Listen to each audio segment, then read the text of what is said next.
ভাই ভিডিওটা স্কিপ করিস না। 1971-এ যখন বাংলাদেশ স্বাধীন হয়েছিল, বাংলাদেশের অর্থনৈতিক অবস্থা খুব খারাপ হয়ে গেছিলো। তখন বাংলাদেশের কিছু সংখ্যক মানুষ নিজেদের লাইফটাকে বেটারভাবে জীবনযাপন করার জন্য পাকিস্তানে চলে গেছিলো, এবং পাকিস্তানে যাওয়ার পর তাদের সাথে কি হয়েছে এবং তারা এখন কি অবস্থায় রয়েছে, আমি একটা ছোট্ট ভিডিও ক্লিপ লাস্টে অ্যাড করে দেবো, সেটা দেখিস। ভাই ওরা এখনো পর্যন্ত নিজেদের নাগরিকত্ব পায়নি পাকিস্তানে, এদিকে এরা মুসলিম ভাই ভাই ভাই ভাই করে। ওরা এখনও ওখানে থার্ড ক্লাস সিটিজেন হবে পরিচিত, একটা ভাঙাচোরা রাস্তা, নোংরা রাস্তা, গলির মধ্যে ওরা থাকে। 30 লাখ বাংলাদেশি এখনও ওখানে রয়েছে। আচ্ছা, ওরা ওখানে ভোট দিতে পারে না, ওয়ার্ক পারমিটে ওদেরকে কাজ করতে হয়, না নিজের বাড়ি কিনতে পেরেছে, না জমি কিনতে পেরেছে, না দোকান কিনতে পেরেছে। ওদের ওখানে মেয়েদের ওপর, যে বাংলাদেশি মেয়েরা রয়েছে মুসলিম, তাদের ওপর কী অকথ্য লেভেলের অত্যাচার করা, এই লাস্টের ক্লিপটা দেখ।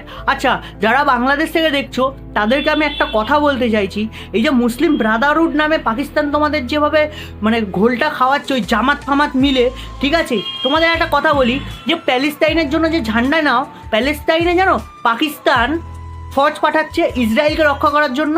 কারণ কি, ডোনাল্ড ট্রাম্প পাকিস্তানের আসিফ মুনিরকে বলেছে টাকা দেবে, ওই পাকিস্তানের ফৌজ যাবে, বুঝেছো? আচ্ছা, চায়নার মুসলিমরা উইগর মুসলিমরা, চায়নায় মসজিদ ভেঙে টয়লেট তৈরি করে দেওয়া হচ্ছে, সেটা নিয়ে তো কই একটাবারও তোমরা ভিডিও করো না, একটাবারও তো কাউকে দেখাও না। হ্যাঁ, চায়নার মুসলিমরা না, যারা তোমাদের টাকা দেয় তারা মুসলিম। ভিডিওটা লাস্টের ভিডিওটা দেখ, যে ওদের কীভাবে অকথ্য লেভেলের অত্যাচার করা। চ্যানেলটাকে ভালো লাগলে ফলো করে রাখ। বাংলাদেশিদের হৃদয়ে একটাই প্রশ্ন, পাকিস্তানে থাকা আমাদের বাঙালি ভাই বোনেরা কেমন আছে, তাদের দিনকাল কেমন কাটছে, তারা কি খায় কি পড়ে, কেমন ভাবেই বা জীবনযাপন করছে।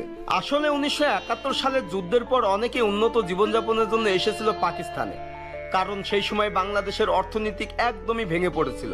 অন্যদিকে পাকিস্তান অনেকটাই উন্নত, তাই অনেকে মনে করেছিল বাংলাদেশের থেকে পাকিস্তানে বসবাসের জন্য ভালো হবে, উন্নত জীবনযাপন করা যাবে, ভাগ্যের চাকা ঘুরে যাবে, কিন্তু সেটা আর হয়নি। পৃথিবীতে বাঙালিদের সবচেয়ে বড় 10টি শহরের একটি পাকিস্তানের করাচি, আর এখানে 30 লক্ষ বাঙালিদের বসবাস। তবে এখানকার বাঙালিদের অন্য চোখে দেখা হয়। পাকিস্তানে থেকেও এখনো তাদের কপালে জোটেনি জাতীয় পরিচয়পত্র, কাজ করতে হচ্ছে ওয়ার্ক পারমিট নিয়ে। নোংরা সরু রাস্তা, গিজিবিজি বসত বাড়িতে থাকতে হচ্ছে বাংলা ভাষা ভাষীদের। জাতীয় পরিচয়পত্র না থাকায় মেলে না শিক্ষা, সরকারি চাকরি, কেনা যায় না জমি বা বাড়ি, তাই নির্দিষ্ট গণ্ডির ভিতরেই থাকতে হয়।